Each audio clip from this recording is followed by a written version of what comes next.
ఎంసెట్ స్ట్రెస్సా? టెస్టానిక్.ai ని ట్రై చేయండి. Free mock test, custom test, AI insights మరియు పర్ఫార్మెన్స్ ట్రాకింగ్ కూడా. Register now. అందరికీ నమస్కారం. నేను మీ సింగర్ ప్రవస్తి.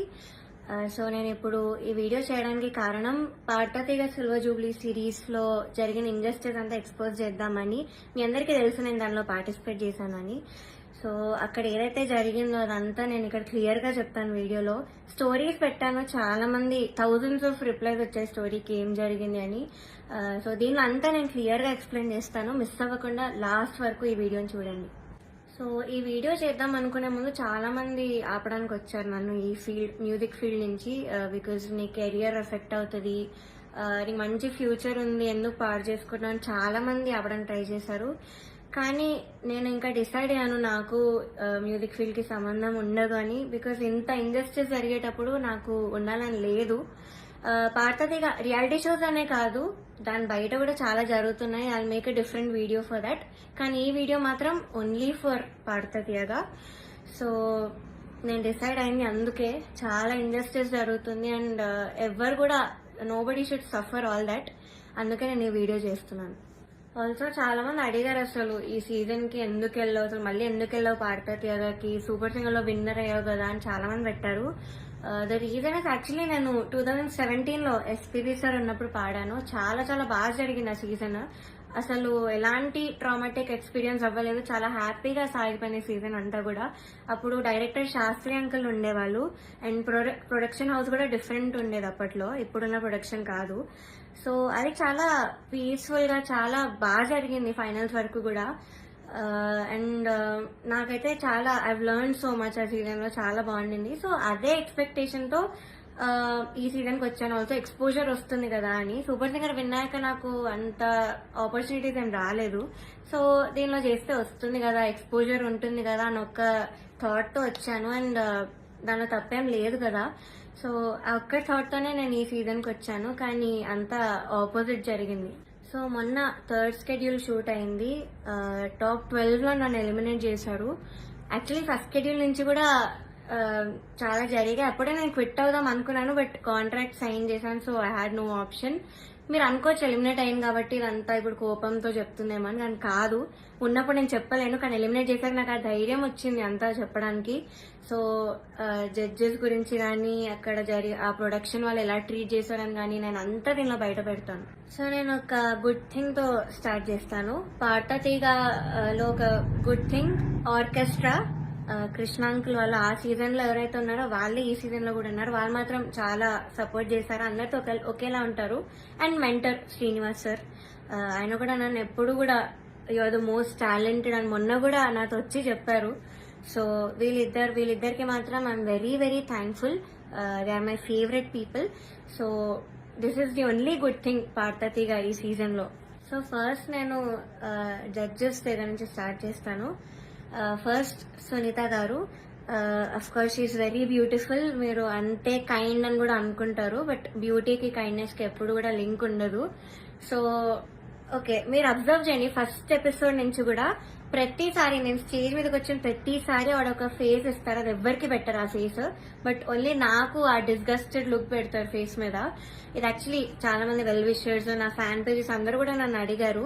కావాలంటే నేను స్క్రీన్ షాట్స్ పెడతాను. ఇది ఎందుకు ఇలా, did something happen behind the screen, ఏమైనా అయ్యిందా మీ ఇద్దరికి, లేకపోతే ఏమైనా గొడవ అయిందా అని ఇలా చాలా మంది అడిగారు. ఎందుకు ఆవిడ అలా ఫేస్ పెడుతున్నారు మీరు రాగానే అని. సో కానీ నేను చాలా డిఫెండ్ చేయడానికి ట్రై చేశాను. బికాజ్ నాకు అప్పుడు తెలీదు, నేను ఏదో అలా ఆలోచిస్తున్నాను, వీళ్ళందరూ అలా ఆలోచిస్తున్నారేమో అనుకున్నాను. నాకు తెలియదు అప్పట్లో, ఐ డెంట్ రియలైజ్. సో నేను డిఫెండ్ చేశాను కూడా.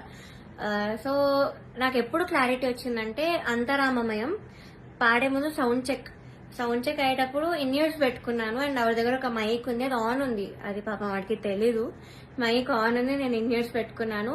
సో కీరవాణి గారితో ఇలా చెప్తున్నారన్నమాట, ఈ అమ్మాయికి అసలు హై రేంజ్ వాయిసే కాదు, హై పిచ్ రాదు, కానీ మేనేజ్ చేసేస్తారు, మీరు చూడండి, ఈ సాంగ్ లో తెలుస్తుంది చూడండి మీకు, అది ఇది అని చాలా ఎక్కిస్తున్నారు సార్ కి. And it hurt me so bad stage మీద నించున్నప్పుడు. అప్పటికి నా సెల్ఫ్ ఎస్టీమ్ ఇలా ఆల్మోస్ట్ కిందకి దిగిపోయింది. చాలా ఏడుపు వచ్చేసింది ఆ టైంకి. కంట్రోల్ చేసుకొని లేదు I have to do this అని నేను అంతరామమయం పాడాను. అండ్ ఆ పాటకు వచ్చిన అప్రిసియేషన్ నాకు ఇంకే పాటకు రాలేదు అప్పటి వరకు. సో అంతరామమయంకి బయట ఎవరు కలిసినా కూడా అందరు చెప్పారు నాకు వాయిస్ చాలా బాగా వచ్చింది ఆ పాటలో అని, కానీ చాలా బాగుంది ఆ పాట అని. అది యాక్చువల్లీ చాలా సాంగ్స్ ఇచ్చాం రాముడు రావుకి, చాలా ఇచ్చాము. నేను ఏది ఇచ్చినా వద్దు వద్దు వద్దు అంటే ఇంకా లాస్ట్ ఆప్షన్ గా మేల్ సాంగ్ ఇచ్చాను అంతరామమయం. సో అదే సెలెక్ట్ చేశారు and I tried my best. Male song అయినా కూడా I gave my best. And of course నాకు ప్రతి సాంగ్ కి ఆవిడ దగ్గర నుంచి నెగటివ్ కామెంట్స్ వచ్చాయి. అది మీరు నమ్ముతారు, జడ్జెస్ ఏదంటే అదే నిజం అనుకుని మీరు అఫ్ కోర్స్ నమ్ముతారు, ఓకే. బట్ అదర్ కంటెస్టెంట్స్ పాడేటప్పుడు I even give their names. ఇద్దరు, శ్రీ ధృతి అండ్ గాయత్రి అక్క, వీళ్ళిద్దరు పాడేటప్పుడు పిచ్చింగ్, ఎస్పెషలీ ధృతికి చాలా పిచ్చింగ్ ఇష్యూస్ వచ్చేటప్పుడు అయితే ఆవిడ ఇలా సైగలు చేసేవాళ్ళు, షార్ప్ అయితే ఇలా చెప్పేవాళ్ళు. అది మేము అందరం చూసాము. గాయత్రి అక్క కూడా షార్ప్ అయితే ఇలా కింద ఫ్లాట్ బాడ్ అని చెప్పేవాళ్ళు. మొన్న కూడా అయింది అది. సో అంటే నాకు తప్పు లేకపోయినా మీరు అక్కడ కామెంట్స్ లో చెప్తున్నారు, వీళ్ళు చేశాక కూడా మీరు అక్కడ చెప్పకుండా సైగలు చేస్తున్నారు. సో అక్కడ నాకు నా మీద ఎందుకో గ్రడ్జ్ పెట్టుకున్నారని కూడా అర్థమైంది. చంద్రబోస్ గారు, we all know he's a lyricist. So ఆయన రెస్పాన్సిబిలిటీ, లిరిక్స్ తప్పులుంటే ఆయన చెప్పాలి. సో నన్ను ఫస్ట్ 2 ఎపిసోడ్స్ బాగా మెచ్చుకున్నారు. ఇలాగా ప్రతి నోట్ గానీ భావం గానీ అసలు వదలకుండా పాడుతామని కూడా చెప్పారు నాకు. అయితే రాముడు రౌండ్ లో వీళ్ళందరు ట్రూ కలర్స్ అన్ని బయటపడ్డాయి. ఫస్ట్ సునీత గారు నేను చెప్పినట్టు మైక్ లో మాట్లాడేశారు, ఇన్ని ఇయర్స్ ఉన్నాయని నాకు తెలియక. అండ్ చంద్రబోస్ గారు పాపం లిరిక్స్ లో నాకు ఒక్క మిస్టేక్ కూడా నేను ఛాన్స్ ఇవ్వలేదు ఆయన చెప్పడానికి. సో దానిలో చెప్పలేక ఆదృత లేదు అని ఒక కామెంట్ ఇచ్చారు. అది ఇంకేం చేయాలి, మేల్ సాంగ్ సేమ్ ఇంపాక్ట్ ఒక ఫీమేల్ వాయిస్ నుంచి మీరు ఎక్స్పెక్ట్ చేయలేరు. సో అంతరామమయం is a male song. So ఇంకా లిరిక్స్ లో చెప్పలేక ఎందుకు ఇంకా క్రియేట్ చేసుకొని చెప్పడం నాకు అర్థం కాలేదు. అదే రౌండ్ లో ఒక అమ్మాయి లిరిక్స్ మర్చిపోయింది రాముడి పాటలో, అది మాత్రం ఆయన మెన్షన్ చెయ్యలేదు. బీయింగ్ ఎ లిరిసిస్ట్ ఆయన రెస్పాన్సిబిలిటీ ఉంది కూడా ఆయన చెప్పలేదు. ఆ రౌండ్ లో లిరిక్స్ మర్చిపోయింది, చెప్పలేదు. ఇంకా మమ్మల్ని ఏడ్పించేసావు అది ఇదని చెప్పింది. చాలా మంది చేతిలో రాసుకొని వచ్చారు, అది కూడా ఆయన చెప్పలేదు, అది కూడా కౌంట్ చేయలేదు. కానీ నాకు మాత్రం లేని నెగిటివ్ పాయింట్స్ అన్ని, ఆయనకు అవసరం లేని నెగిటివ్ పాయింట్స్ అన్ని కూడా చెప్పారు. లిరిక్స్ లో మాత్రం నేను ఇప్పటివరకు ఆయనకు ఒక్క ఛాన్స్ కూడా ఇవ్వలేదు సాంగ్స్ లో. I never made a mistake lyrics point of view అయితే అస్సలు చేయలేదు. మీరే చూడండి, మీకే అర్థమవుతుంది. సో ఇది కూడా మీకు న్యాయం అనిపిస్తుందా? కీరవాణి సార్ గురించి మాట్లాడదాం. అఫ్ కోర్స్ నాకు చాలా హేట్ వస్తుంది దీనికి మాత్రం, and I'm ready for it because I don't care. Personally నాకైతే నెగటివ్ కామెంట్స్ రాలేదు ఆయన దగ్గర నుంచి. బట్ సెట్ లో ఎలా మాట్లాడతారు, అసలు ఏం చెప్తారు అనేది నేను ఇక్కడ చెప్తాను. పాయింట్ నెంబర్ 1, మెలడీస్ పాడిన వాళ్ళకి మాత్రం వాళ్ళు ఎలా పాడినా కూడా నేను ఆటోమేటిక్ గా మంచి స్కోర్ చేస్తాను అని ఆయన నోట్తో ఆయనే చెప్పారు. So he's very bias towards melody songs and his compositions. ఎలా పాడినా కూడా మార్క్స్ వేసేస్తారు. అయినే కాదు, అక్కడ ఉన్న సునీత గారు, చంద్రబోస్ సార్ కూడా, వీళ్ళందరూ కూడా అంతే. వాళ్ళ సాంగ్స్ పాడితే మాత్రం స్కోర్స్ ఆటోమేటిక్ గా మంచిగా వచ్చేసాయి. సో ఇది point number 1. Point number 2 is very very hurtful to me personally because నేను ఎలిమినేట్ అయ్యే ఎపిసోడ్ లోనే ఏదో విషయంలో నన్ను చూస్తూ చెప్పారు ఇది కూడా. సో ద థింగ్ ఇస్, నేను మీ అందరికీ తెలుసు సూపర్ సింగర్ లో నా ఫైనాన్షియల్ సిచ్యువేషన్ గురించి కానీ అంతా బయట పెట్టాను. సో దానివల్ల నేను కొన్ని వెడ్డింగ్ షోస్ అలాంటివి చేయాల్సి వచ్చింది. సో ఈ పాయింట్ మీద సార్ మాట్లాడారు. ఏమన్నారంటే అసలు వెడ్డింగ్ షోస్ చేసేవాళ్ళు నా దృష్టిలో సింగర్సే కాదు, నాకు చాలా అసహ్యం, it's like you're disrespecting music అని ఈ మాట అన్నారు. చాలా చాలా బాధ అనిపించింది. అదేంటి అంత స్టేజ్ లో ఉన్నాయని ఇలా మాట్లాడారేంటి అని. సో ఇదొకటి, నన్ను చూస్తూ మాట్లాడారు ఇంకా. So it was very hurtful. Point number 3, so third వచ్చిన వాళ్ళకి ఆయన 1 lakh ఇస్తా అని చెప్పారు. 4th ప్రైజ్ వాళ్ళకి మూవీలో సాంగ్, అండ్ 5th ప్రైజ్ వాళ్ళకి ఆయన గ్రూప్ లో చేర్చుకుంటామని చెప్పారు సార్. సో ఇది ఎలా చెప్పారంటే, 5th ప్రైజ్ వచ్చిన వాళ్ళకి నా దగ్గరకి కొంతమంది రోజు వచ్చి చాకరీ చేస్తూ ఉంటారు, వాళ్ళ ట్రూప్ లో జాయిన్ చేసుకుంటా అని చెప్పారు. ఇలా చాకరీ అనే వర్డ్ వాడారు. అంటే ఇది డిస్రెస్పెక్ట్ఫుల్ కాదా? So this was very very bad. అంటే అలా అనకూడదు, సింగర్స్ ఇలా చాకరీ చేసిపోతారు, దానిలో మిమ్మల్ని కూడా జాయిన్ చేసుకుంటారని ఇలా అన్నారు. సో మీకు ఎలా అనిపిస్తుందో ఇంకా మీరు ఆలోచించండి ఒకసారి. డైరెక్టర్ జ్ఞాపిక ప్రొడక్షన్స్ వాళ్ళ అనిల్ గారు అండ్ హిజ్ వైఫ్, వీళ్ళే మెయిన్ అక్కడ అంతా కంట్రోల్ చేసేది, అంతా వెనకాలంతా చేసేది వీళ్ళే. సో ఫస్ట్ పాయింట్ వచ్చేసి సాంగ్ సెలెక్షన్. ఫస్ట్ నేను మీకు చెప్పినట్టు జడ్జెస్ అక్కడ బయాస్డ్. సో కిరాణి సార్ ఏమో మెలడీస్ వాడితే వేసేయడం, ఆయన కంపోజిషన్స్ వాడితే వేసేయడం, చంద్రబోస్ సార్ కూడా అంతే, సునీత గారు కూడా అంతే సేమ్. సో ఇలా తెలిసేసరికి ఒక కంటెస్టెంట్ కి మాత్రం ఓన్లీ వాళ్ళ సాంగ్ దే ఇచ్చారు, మోస్ట్లీ వాళ్ళ సాంగ్ దే ఇచ్చారు ప్రతి రౌండ్ లో. ఇంకో కంటెస్టెంట్ కి ఏమో నీకేం వచ్చో చెప్పు ఆ సాంగ్ ఇచ్చేస్తామని చెప్పి ఇలా ఇచ్చారు ఒక కంటెస్టెంట్ కి. సెకండ్ పాయింట్, ఆ కంటెస్టెంట్ ఒక రోజు రాలేదు అనేసరికి అంతా షఫుల్ చేసేసి ఎపిసోడ్స్ అని ఏదేదో చేశారు. అండ్ అలాంటప్పుడు ఇంకెందుకు ఆడిషన్స్ పెట్టి అందరినీ తీసుకొని, ఎందుకు అసలు పార్వతి అంతమందిని తీసుకొని ఒక్క అమ్మాయితో చేయొచ్చు కదా సిల్వర్ జూబ్లీ సిరీస్ అని. సో అదొకటి. థర్డ్ పాయింట్ వచ్చేసి ఫ్యూచర్ లో ఒక ఎలిమినేషన్ జరుగుతుంది నాకంటే ముందు, అని మీరు చూస్తారు ముందు ఎపిసోడ్స్ లో. అయితే ఇది చాలా కామెడీగా అంటుంది మీకు, మీరు నమ్మలేరు కూడా. ఇద్దరిని తీశారు, ఒక అమ్మాయిని ఒక అబ్బాయిని. అయితే కరెక్ట్ షూట్ ఇంకో 2 days లో ఉందనగా వాళ్ళకి సాంగ్స్ మార్చేశారు, ఆ ఇద్దరికే సాంగ్స్ మార్చారు with a very funny reason. Keeravani sir కి రాగం నచ్చదు అని, శివరంజని అనే రాగం నచ్చదు అని వీళ్ళిద్దరిని తీస్తారు. కామెడీ ఏంటంటే అదే రాగంతో ముందు స్కెడ్యూల్ ఒక అబ్బాయి పాడాడు, అబ్బాయికి బాగానే మార్క్స్ వచ్చాయి. అదే స్కెడ్యూల్ లో ఇంకొక అబ్బాయి కూడా పాడాడు, అబ్బాయి కూడా బాగానే మెచ్చుకున్నారు, మంచి కామెంట్స్ వచ్చి అన్ని వచ్చాయి.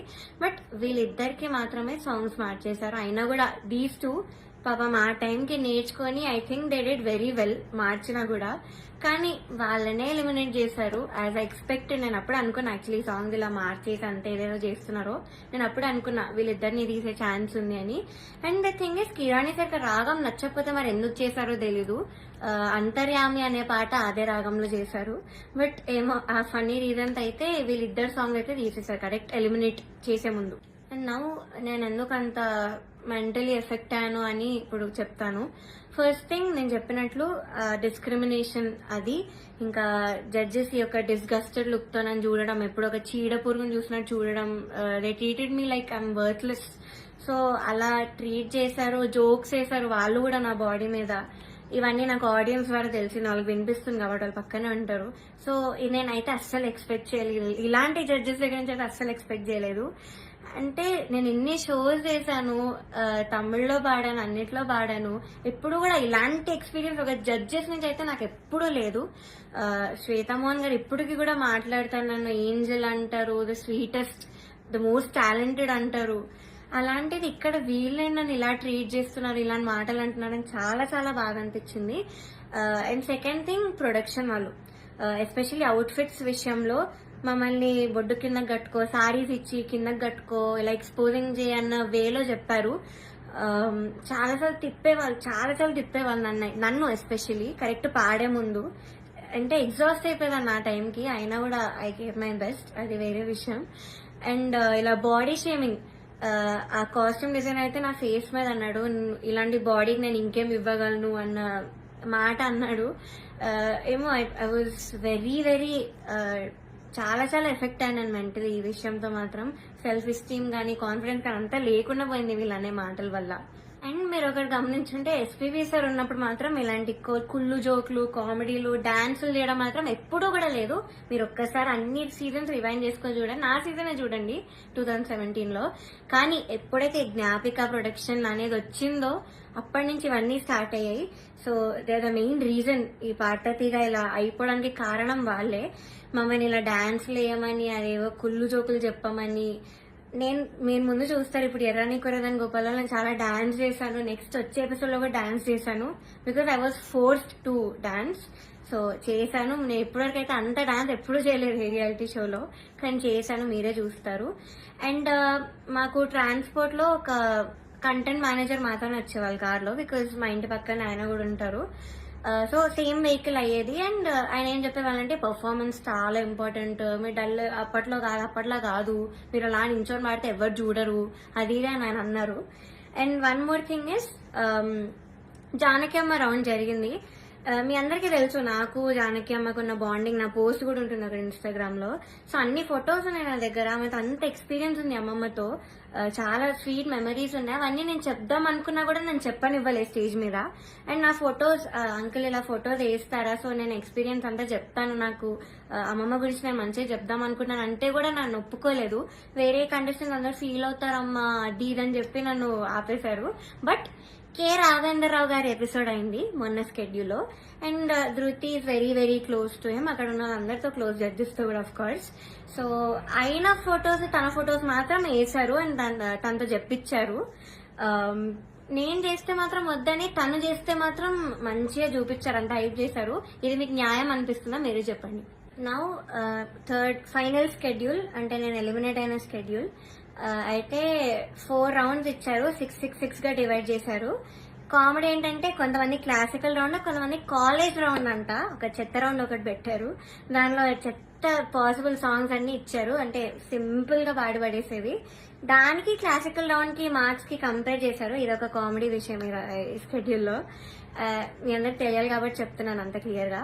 సో ఇది జరిగింది. ఓకే, నేను ఎన్నో రాత్రులు వస్తాయి పాడండి డ్యూయట్ రౌండ్ లో, which is Ilaiyaraaja sir and SPB sir round మాట. వాళ్ళ బర్త్డేస్ వస్తున్నాయి కాబట్టి ఈ రౌండ్ ఇచ్చారు. డ్యూయట్ రౌండ్ వేరే ఒక అన్నతో పాడాను. అయితే ఇదైతే I did very very well. Especially orchestra నుంచి చాలా అప్లోజ్ వచ్చింది ఈ పాటకి. నా హై నోట్స్ మీద ఎక్కువ మెచ్చుకున్నారు, చాలా బాగా వచ్చింది, వాయిస్ లో చాలా బాగుండింది, చాలా హాయిగా ఉండింది మైక్ లో. ఆ రోజు వింటుండే సిస్టమ్ లో చెప్పారు ఆ రోజు స్టేజ్ మీద. నాకైతే పక్కకు పిలిచి కూడా చాలా మంది చెప్పారు. కానీ సునీత గారు ఆఫ్ కోర్స్ మళ్ళీ అదే కామెంట్, నీకు రేంజ్ లేదు, నీకు హై నోట్స్ రావు, నీకు స్కేల్ ఎక్కువ అయిపోయింది, యూ ఆల్వేస్ స్ట్రగుల్, మనం దీని మీద మాట్లాడుకోవాలి అని చెప్పారు. I don't think so, because నేను ఇన్ని షోస్ చేశాను. ఎందుకు మన ఎస్పీబీ సరే నన్ను మెచ్చుకున్నారు అప్పుడు పడుతుంది కదా నా హెడ్ వాయిస్ గురించి. అండ్ మన సూపర్ సింగర్ లో శ్వేతా మోహన్ గారు అన్ని లాంగ్వేజెస్ లో పాడారు. ఆవిడ సుజాత మోహన్ గారు అన్ని లాంగ్వేజెస్ లో పాడారు. ఆవిడ నన్ను మెచ్చుకున్నారు. ఇలాగా నీది బేస్ రేంజ్ వాయిస్ అయినా కూడా నువ్వు ఎంత బాగా పాడుతున్నావు, అసలు తెలియకుండా ఎంత బాగా పాడుతున్నావు, ఎంత క్లీన్ గా వినిపిస్తున్నా హై నోట్స్ అన్ని కూడా చెప్పారు. తమన్ సార్ కూడా మెచ్చుకున్నాను అన్ని విషయంలో. కానీ సునీత గారు మాత్రం అదే పాయింట్ మీద చెప్తారు ఎప్పుడు కూడా. సో ఇలా జరిగింది. అండ్ సారేగామే లాస్ట్ నేను ఎలిమినేట్ అయిన రౌండ్ పాడింది సారేగామే. I think that was the best performance. నా కెరియర్ లో కూడా నేను ఇప్పటి వరకు నాకు తెలిసి అంతలా పర్ఫార్మ్ చేయలేదు. వస్తుంది, మీరే చూస్తాను నేను ఎలా పాడాను సారేగామే. ఇంకా నాకున్న కోపం అంతా కూడా ఆ సింగింగ్ లో నేను చూపించాను ఆ రోజు. మేడ్ సో మెనీ ఇంప్రూవైజేషన్స్ అప్పటికప్పుడు చేసి పాడాను నేను కొన్ని స్టేజ్ మీద సారేగామేలో. అండ్ ఆ రోజు టాప్ 1 వచ్చిన అమ్మాయి, ఆ అమ్మాయి చంద్రబోస్ గారు పాట పాడింది ఆ కాలేజ్ రౌండ్ లో. సో ఆ పాటలో ఏదేదో ఇంప్రూవైజేషన్స్ చేసింది, అది అవుట్ ఆఫ్ పిచ్చింగ్ ఉండే మోస్ట్ ఆఫ్ దెమ్. అది లాస్ట్ లో లిరిక్స్ మర్చిపోయి నానా అని పాడింది. అది ఆయన కామెంట్స్ లో చెప్పకుండా అంటే ఇలాగ అందరు క్లాప్స్ కొడుతుంటే పక్కన అనిల్ సార్ తో లిరిక్స్ మర్చిపోయింది అని అన్నాడు. నేను విన్నా, నేను అక్కడ అన్నా. అంటే బయటకు చెప్తున్నారు కాబట్టి, కానీ కామెంట్స్ లో చెప్పట్లేదు, ఆ మార్క్స్ లో కూడా ఆయన చూపించట్లేదు. How great is that.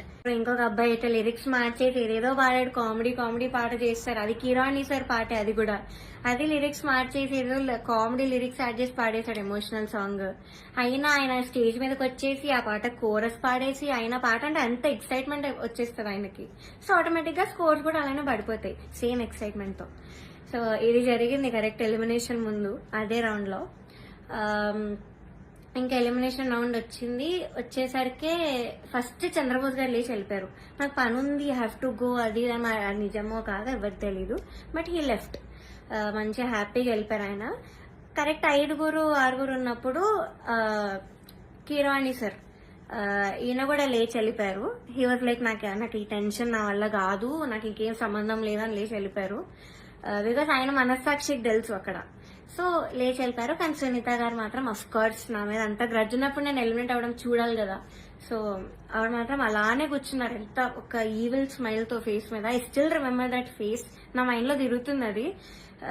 నేను మాత్రం ఏడుపు కంట్రోల్ చేసుకుంటున్నా. ఐఎమ్ కంట్రోలింగ్ లేదు, ఐ షుడెంట్ క్రై. నన్ను ఇంత టార్చర్ పెట్టారు, నేను ధైర్యంగా బయట పెట్టాలి, దానికి నేను ఏడవకూడదు, నేను మంచిగా ఎలిమినేట్ అవ్వాలి హ్యాపీగా అనుకున్నాను.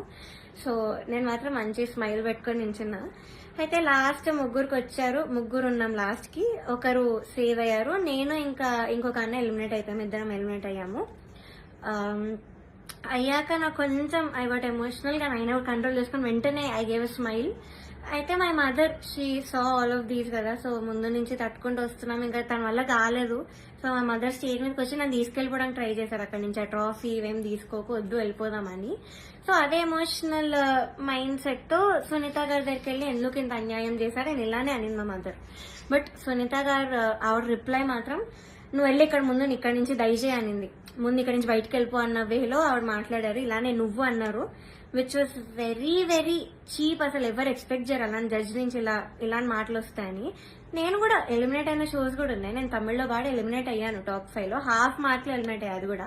అప్పుడు మేమేమి ఇలా ఎమోషనల్ అయిపోయి ఏం చేయలేదు, బికాస్ ఆ జడ్జెస్ అంత బాగా మాట్లాడారు కాబట్టి మాతో. చిత్రమ్మ ఎంత బాగా మాట్లాడతారు, ఇప్పుడు కూడా ఎంత బాగా ట్రీట్ చేస్తారు. ఆవిడ కాల్ చేసి కూడా మాట్లాడాను నేను ఎలిమినేట్ అయ్యాక. మమ్మీతో మాట్లాడారు, మనో సార్ కాల్ చేశారు, మాల్గుడి సుబ్బమ్మ మాట్లాడారు. అలా మాట్లాడతారు కానీ నువ్వు ఇక్కడి నుంచి వెళ్ళిపో, దయచేయి ఇక్కడి నుంచి దయచేయి అని అలా చెప్పారు ఆవిడ. అలాంటి వాళ్ళని మీరు ఇక్కడ ఎంత హైప్ చేసి పైన పెడతారో ఐ డోంట్ అండర్స్టాండ్ వై. ఇప్పటికైనా మీకు అర్థం కావాలి వాళ్ళ గురించి. కానీ ఎందుకో మీ మైండ్ సెట్ కి ఎక్కదు. నాకు డౌటే, నేను చెప్పేది కూడా మీకు ఎక్కుతుందో లేదో. కానీ నేనైతే అంత ధైర్యంగా బయట పెట్టాను, బికాజ్ నేను ఈ కెరియర్ వదిలేద్దామని డెసిజన్కి వచ్చాక నేను ఇవన్నీ బయట పెడుతున్నాను. బికాజ్ నాకు ఇంకా రావు ఆపర్చునిటీస్, ఎందుకంటే పెద్ద పెద్ద నేమ్స్ తీసుకున్నాను, వీళ్ళందరూ మీరు చెప్పాను కాబట్టి నాకు ఇంకా ఉండదు. ఈ మ్యూజిక్ లో నాకు ఇంకా ఎలాంటి ఛాన్స్ అనేది రాదు. నేను అది డిసైడ్ అయ్యే ఇవన్నీ పెట్టాను. ఈ వీడియో చేయడానికి మెయిన్ రీజన్ వచ్చేసి మీరు ఇదంతా చూసి ఇప్పటికైనా రియలైజ్ అయ్యి ఇలాంటి ఫ్రాడ్ షోస్ అన్ని కూడా చూడడం మానేసి, ఆ స్పాన్సర్స్ కూడా స్పాన్సర్ చేయడం మానేసి బ్యాన్ చేస్తారని ఒక హోప్ తో నేను చేశాను ఈ వీడియో. అండ్ నాలా చాలా మంది సఫర్ అయిన వాళ్ళు ఉన్నారు, కానీ ధైర్యం లేక కెరియర్ గురించి ఆలోచించి చాలా మంది మాట్లాడకుండా ఆగిపోయారు. నేను మాత్రం కెరియర్ వదిలేస్తున్నాను కాబట్టి ఇదంతా చెప్తున్నాను కెమెరా ముందు ధైర్యంగా. సో జడ్జెస్, మీరు ఆ సీట్ లో కూర్చున్నప్పుడు మీకు ఒక రెస్పాన్సిబిలిటీ ఉంది, జస్టిస్ చేసే ఒక రెస్పాన్సిబిలిటీ. కానీ మీరు అది చేయకుండా మీ ఇష్టం వచ్చిన వాళ్ళని తెచ్చి మా అమ్మాయివే నువ్వు, నేను బుడతల బ్యాచ్ నుంచి నువ్వు అప్పటి నుంచి చూస్తున్నాను అది ఇది అని చెప్పి ఇవన్నీ చేసి మీరు సరస్వతి అమ్మవారిని అవమానం చేస్తున్నట్టు, మీరు షేమ్ చేస్తున్నట్టు, ఇన్సల్ట్ చేస్తున్నట్టు సరస్వతి దేవిని. సో మీరు ఇలా చేసే పని అయితే ప్లీజ్ డోంట్ జడ్జి సీట్ లో కూర్చోకండి. ఇంకా చిత్రమ్మ, ఎస్పీ శైలజమ్మ, మనో గారు వీళ్ళు ఉంటే ఎంత బాగుంటుంది ఒక ఆ ప్లేస్ లో, ఎంత బాగుంటుంది ఆ జడ్జ్మెంట్. సో అది మాత్రం చేయకండి, because what all you doing is injustice. మాలాంటి లైఫ్ తో ఆడుకుంటున్నారు. ఇలా మాకేం పవర్ లేదు, మనీ లేదు, we can buy anybody bribes ఇచ్చి గిఫ్ట్స్ ఇచ్చి మేము అవేం చెయ్యలేము. నాకు అందుకే ఆపర్చునిటీస్ కూడా రాలేదు, వచ్చినవి కూడా ఇలాంటి కొన్ని క్యారెక్టర్స్ మధ్యలో వచ్చి లాగేసుకున్నారు అన్ని ఆపర్చునిటీస్. సో దయచేసి ఇలా ఒక లైఫ్ తో ఆడుకోకండి. మీకు అంత ఇంజస్టిస్ చేయాలంటే అలా కూర్చోకండి, అసలు జడ్జెస్ సీట్ లోనే కూర్చోకండి. వాళ్ళు వేరే వాళ్ళని పెట్టుకుంటారు, ఇలా చిత్రమ్మ ఇలాంటి వాళ్ళని ఏదో ఒకటి చేసి పెట్టుకుంటారు. That is the right thing to do. So ఇప్పుడు నేను పెద్ద పెద్ద పేర్లను పాయింట్అవుట్ చేశాను, అంతా ఎక్స్పోజ్ చేశాను, ప్రొడక్షన్ ఎక్స్పోజ్ చేశాను. So I know I'm in danger. Audience కి ఏం తెలియాలంటే, నాకు ఏమైనా అయినా, మా ఫ్యామిలీకి ఏమైనా అయినా, లేకపోతే మేము ఏమైనా చేసుకున్నా, సునీత గారు, Chandrabose garu, Keeravani garu, Gnapika productions Anil sir is responsible for all of this. నమస్కారం. నిన్నంతా ఒకటే డిస్కషన్, సింగర్ ప్రవస్తి, పాడతా తీయగా జడ్జెస్, జ్ఞాపిక ప్రొడక్షన్స్, ఈటీవీ సంస్థ, పాడతా తీయగా రకరకాల ఛానల్స్లో రకరకాల వార్తలు ప్రసరించారు.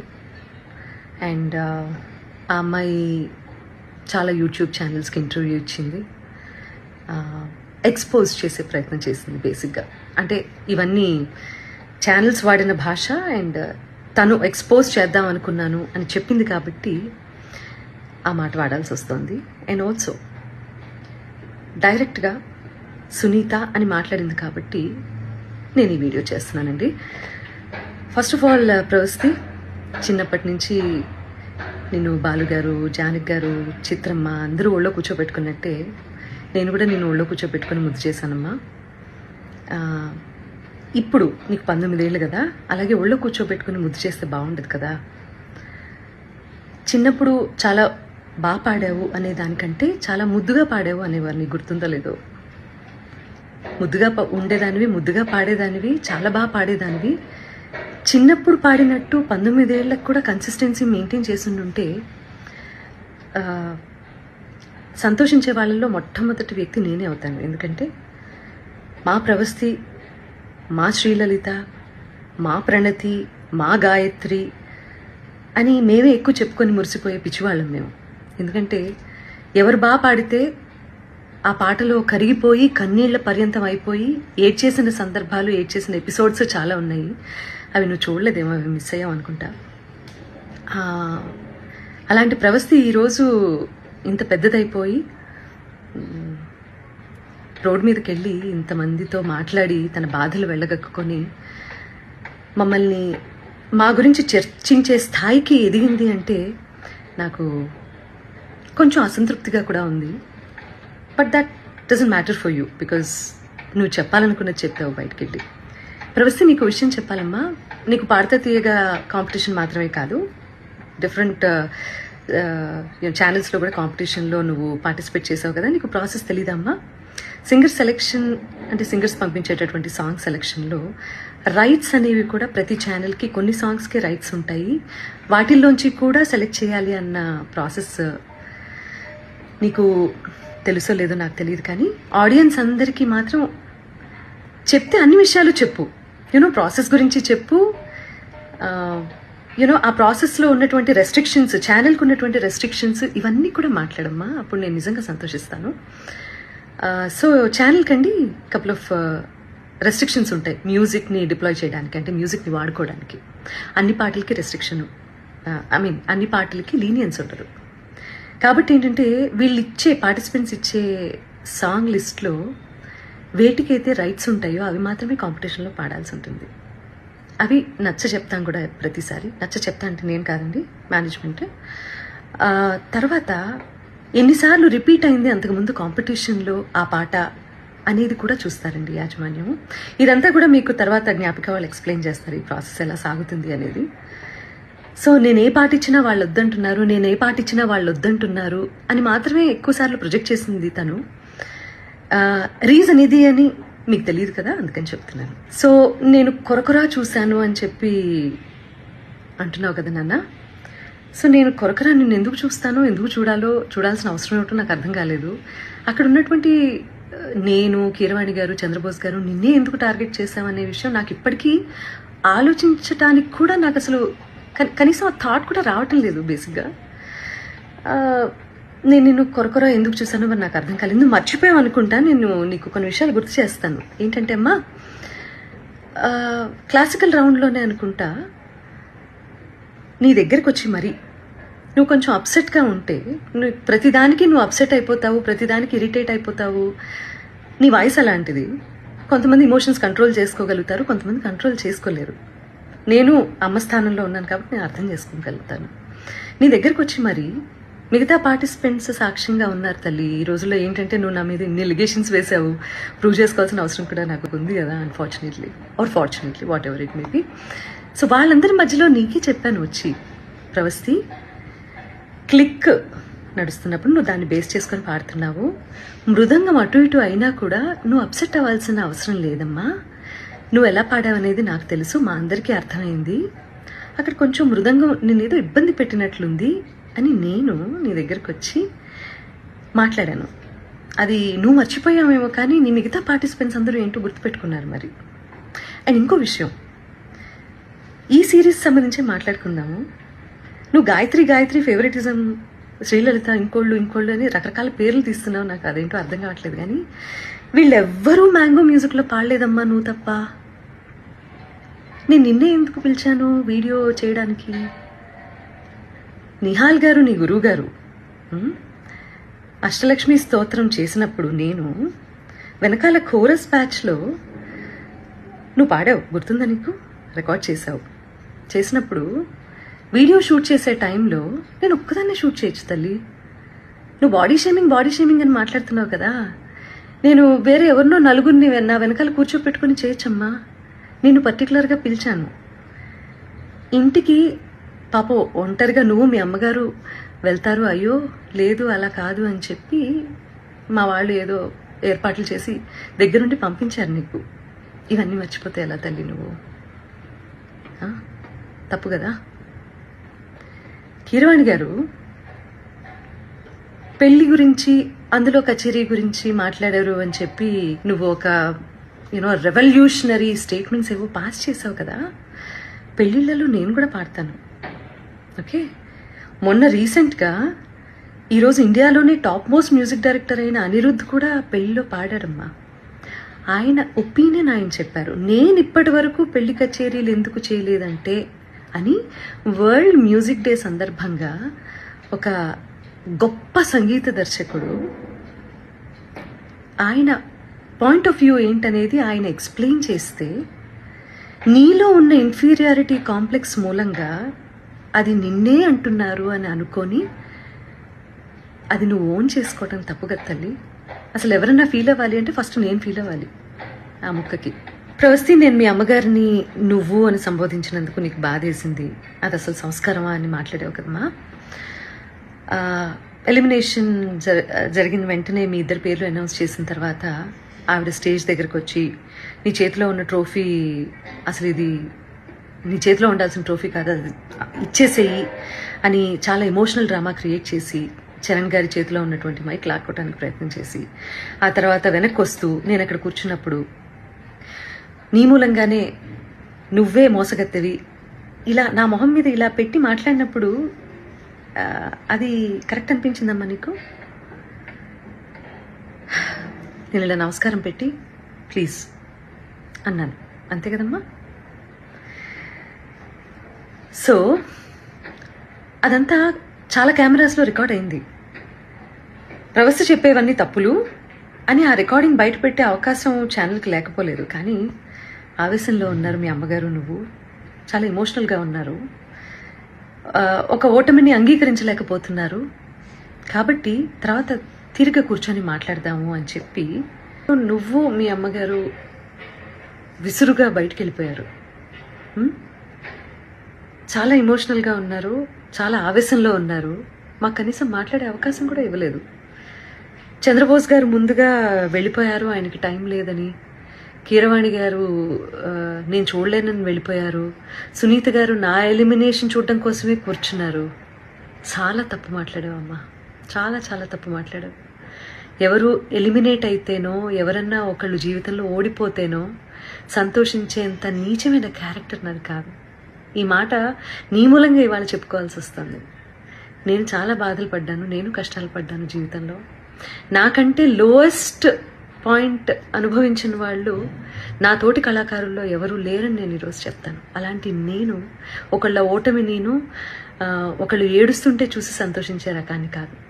ఏడుపు విలువ నాకు తప్ప ఎవరికి తెలియదని నేను ఫీల్ అవుతూ ఉంటాను. నాకే బాగా తెలుసమ్మా ఏడుపు అంటే ఏంటో, ఓటమంటే ఏంటో, జీవితం అంటే ఏంటో.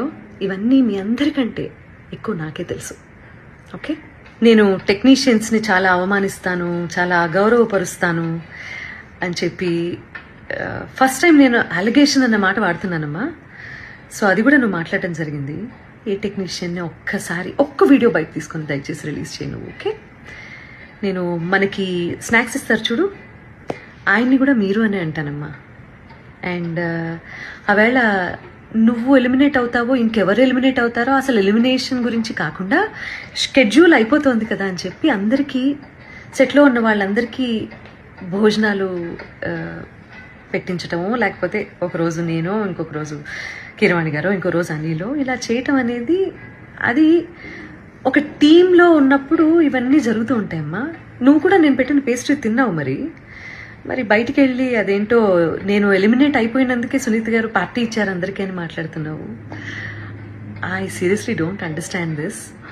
నువ్వు ఒకదాన్ని ఇంకో దానికే ఆపాదించి ఫ్యాబ్రికేట్ చేస్తున్నటువంటి తీరు చూస్తే మాత్రం నాకు చాలా అంటే చాలా ఆశ్చర్యంగా ఉంది. అండ్ ఇది మంచి పద్ధతి కాదు. ఇంకో ఆశ్చర్యకరమైన విషయం ఏంటంటే, ప్రవస్తి మీ అమ్మగారమ్మ, సునీతకి పిల్లలున్నారు, కీరవాణి గారికి పిల్లలున్నారు, అనిల్ ప్రవీణ వాళ్ళకి పిల్లలున్నారు. నాశనం అయిపోతారు అన్న శాపనార్థాలు కూడా పడాల్సిన పరిస్థితి వచ్చింది మాకు. ఫైనల్గా కాంపిటీషన్ అన్నప్పుడు ఓటమి ఉంటుంది, గెలుపు ఉంటుంది. ఫస్ట్ ప్లేస్లో ఒకళ్ళే ఉంటారు, సెకండ్ ప్లేస్ ఉంటుంది, థర్డ్ ప్లేస్ ఉంటుంది. అలా అని చెప్పి ఈరోజు ఎలిమినేషన్లో నేను ఓడిపోయాను, లైఫ్లోనే నేను ఓడిపోయాను, నా జీవితం లేదు అని చాలా ఎక్కువగా ఊహించేసుకొని ఓటమిని హుందాగా తీసుకోలేకపోతే లైఫ్లో ఏవి నేర్చుకోవటానికి బ్రెయిన్ ఆ రకంగా పనిచేయదు. సీనియర్స్ అంటే రెస్పెక్ట్ ఉండాలి. అలాంటి రెస్పెక్ట్తోనే మేము ఇన్నాళ్ళు వాళ్ళు ఒక మాట అన్నా కూడా, మా పాటలు పాడించి తీసేసినా కూడా ఇలా ఛానల్స్కి వచ్చి ఎవరూ ఇంటర్వ్యూలు ఇవ్వలేదు. అది మేము మా గురువుల దగ్గర నుంచి మేము నేర్చుకున్నటువంటి విద్య. కాబట్టి ఈ జనరేషన్ అందరూ కూడా దయచేసి చాలా ఓవర్గా రియాక్ట్ అవ్వడం, ఓవర్గా సెన్సిటైజ్ చేసి టాపిక్ని అసలు ఎక్కడ ఇంప్రూవ్ అవ్వాలన్న విషయాన్ని మర్చిపోయి ఇలా బిహేవ్ చేయటం అనేది కరెక్ట్ కాదని చెప్తూ, పేరెంట్స్ కూడా పిల్లల్ని మంచి మార్గంలో, నాన్న నీకు తెలిసింది తక్కువే, తెలుసుకోవాల్సింది ఇంకా చాలా ఉంది అని చెప్పి వాళ్ళని ఎంకరేజ్ చేసే దిశగా మీరు కూడా వాళ్ళతో ఉంటారు అని చెప్పి ఆశిస్తూ, ఎందుకంటే తల్లి తండ్రి తర్వాత గురువు, ఆ గురువు స్థానంలో మా ముగ్గురిని చూసే మీరు కాంపిటీషన్కి వచ్చారు. గెలిచినప్పుడు వచ్చి కాళ్ళకి దండం పెట్టారు, ఓడిపోయినప్పుడు ఇలా బయటికి వెళ్ళి మా గురించి మీకేది నచ్చితే అది మాట్లాడుతున్నారు. ఇది మంచి పద్ధతి కాదు. ఇది ఒక జనరేషన్ డేంజర్లో పడేసేటటువంటి ఒక సిచ్యువేషన్. కాబట్టి ఆచితూచి మాట్లాడండి, ఆచితూచి నిర్ణయం తీసుకోండి. ఒకవేళ మేము ఆల్రెడీ సాధించేశాము లైఫ్లో అని అనుకున్నప్పుడు దయచేసి కాంపిటీషన్కి రాకండి. కాంపిటీషన్కి వస్తే మీరు మంచి మార్కులు తీసుకోవాల్సి వస్తుంది, సలహాలు సూచనలు తీసుకోవాల్సి వస్తుంది. కాబట్టి ఆచితూచి నిర్ణయం తీసుకోండి. ఈ కాంపిటీషన్ ద్వారా చాలామంది ఇది ప్రొఫెషన్ చేసుకొని చాలా ఫ్లరిష్ అవుతున్న వాళ్ళు చాలామంది ఉన్నారు. కాబట్టి నేను వాళ్ళు ఎందుకు బయటకు వచ్చి మాట్లాడటం లేదో, అఫ్కోర్స్ ఈరోజు సోషల్ మీడియాలో కింద కామెంట్సే కదా ఇంపార్టెంట్, వాటికి భయపడుతున్నారేమో నాకు తెలీదు. బట్ వాళ్ళందరూ కూడా వచ్చి మాట్లాడితే బాగుంటుంది. మంచి చేసింది కదా కాంపిటీషన్, మీకు మాట్లాడండి దాని గురించి కూడా. ప్రవస్తి, ఇప్పటికి కూడా నేను నీకు చెప్పేది ఒకటే, మేమందరం నీ మంచినే కోరుకుంటాము. చిన్నప్పటి నుంచి ముద్దు చేసామన్నావు కదా, అలాగే ఇప్పుడు కూడా అదే తల్లి హృదయంతో నీకు చెప్తున్నాను నేను. నువ్వు ఆవేశంలో ఉన్నావు, కొంచెం కూల్గా ఆలోచించి జీవితంలో సరైన నిర్ణయాలు తీసుకొని మంచి గురువు దగ్గర సాధన చేసి మంచి పాటలు పాడి సంగీత ప్రపంచంలో నీకంటూ ఒక మార్క్ క్రియేట్ చేసుకుంటామని నేను కోరుకుంటున్నాను.